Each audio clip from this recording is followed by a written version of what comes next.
Welcome to মুনমুনের classroom. তোমরা জানো class 11-এ এবার হচ্ছে এমসিকিউ আছে ফার্স্ট পার্টে, প্রথম যে পরীক্ষাটা হবে, তাই তার জন্য কিছু ইম্পর্টেন্ট এমসিকিউ নিয়ে এসেছে, যেগুলো তোমাদের নিটেও এসেছিল।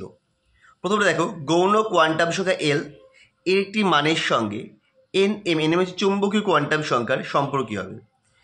ফর্মুলাটা হচ্ছিল এম ইকুয়াল টু 12+1, সেখান থেকে আসবে L equal to nm-1/2, that mean option A হবে।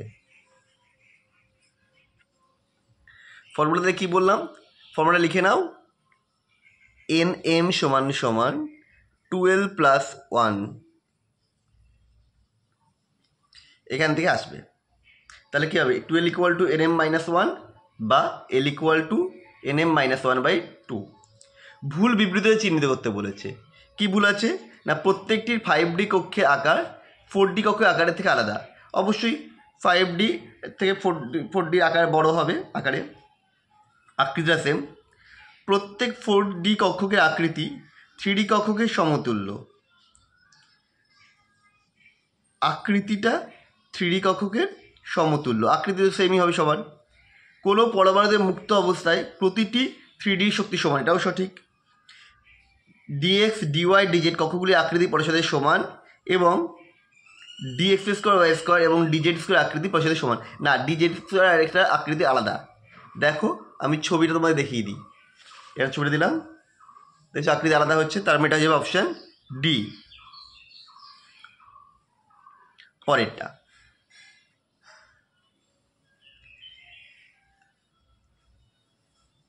Ag+ আয়নের দ্বিতীয় বর্গক্ষের ব্যাসার্ধ 105.8 pm হলে Li2+ আয়নের তৃতীয় বর্গক্ষের ব্যাসার্ধ কত?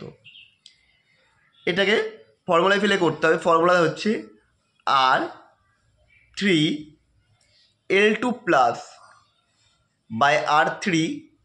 R2 আছে, Ag+ equal to Na² Li into ZAg/Z n²। এবার লিথিয়ামের ক্ষেত্রে এন এর মান 3 আর জেডের মান 3, জি এর ক্ষেত্রে, হিলিয়ামের ক্ষেত্রে জেডের মান 2 আর এনের মানও 2। এগুলো বসিয়ে দিলে এইটা আসছে, ক্যালকুলেশন করলে আসছে যেটা হচ্ছে 158.7, দ্যাট মিনস অপশান এ। চলো পরের কোশ্চেন চলে যায়। আমাদের ভিডিও তোমাদের কেমন লাগছে অবশ্যই কমেন্ট করে জানিও, আর এই ধরনের ভিডিও পেতে চ্যানেলটা সাবস্ক্রাইব করে রাখো। নিউ দিল্লির অল ইন্ডিয়া রেডিওতে একটি বিশেষ স্টেশনের অনুষ্ঠান 136.8 কিলোহার্জ, এটা হাজার দিয়ে গুণ করে হার্জে আসবে, কম্পাঙ্কে সম্প্রসারিত করে। প্রেরক যন্ত্রে নির্গত হয়ে তড়িৎ চুম্বকীয় তরঙ্গ হবে কত? এটা হবে 219.3 মিটার। কীভাবে আসছে এটা বড় কথা। ফর্মুলাটা হচ্ছে new bar equal to c/λ। তাহলে ল্যামডা ইকুয়াল টু c/নিউ, নিউ কম্পাঙ্ক, মানগুলো বসিয়ে দেওয়া হলো, চলে এসছে এটা। পরেরটা, হাইড্রোজেনের তেজস্ক্রিয় আইসোটোপ ট্রিটিয়াম নিম্নলিখিত কোন কণা বিকিরণ করে? এটা হবে বিটা কণা, নিম্ন শক্তির বিটা কণা নির্গত করে। এটা একটু মুখস্থ করে নিও তোমরা। পরেরটা, নিম্নলিখিত কোন ইলেকট্রনটি সম ইলেকট্রনের জন্য নয়? এখানে দেওয়া আছে Na+ Mg2+। দেখো এর হচ্ছে 11, প্লাস করলে 10, Mg2+ও 12 থেকে 2 বাদ দিলে 10, Mn2+ Fe2+। Mn হচ্ছে কত? 25 থেকে 2 বাদ দিলে 23, আর Fe 26 থেকে 3 বাদ দিলে 23। কিন্তু এক্ষেত্রে দেখো এটা আসছে 24, এর আসছে 23, তাহলে এটা যাবে অপশান সি। পরেরটা, আছে 4D 5P 5M ও 6P অরবিটালগুলো শক্তির ক্রমহ্রাস অনুসারে সাজালে প্রাপ্ত বিকল্পটি হবে, এটা হবে অপশান এ। কী করে হলো? n+l রুল অনুসারে হলো। তোমরা দেখো করে দেখিয়ে দিয়েছি।